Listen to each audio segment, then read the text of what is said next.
Krista tel xua atom sulung ai na mai mo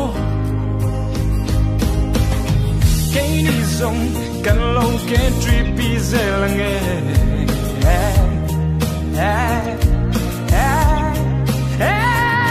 cần giam lo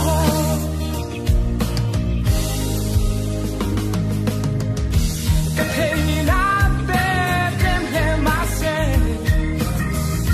cái thế tốt kín cái trăng dễ đó nè lo mình cả nó dài vì mình cần làm tu đang ai lâu tên lấy nương ai lo vì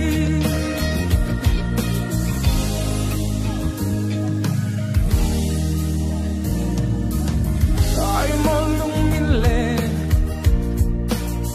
lưỡi gian cần man te khai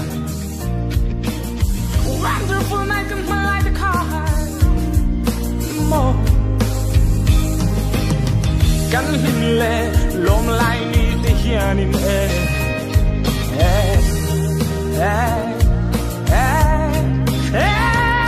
cần trôi môi anh che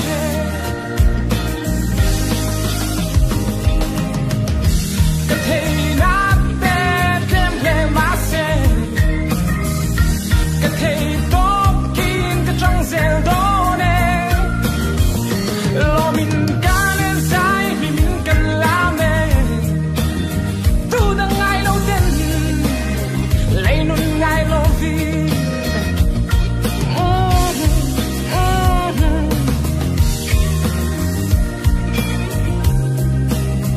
chân khơi tân vai anh sẽ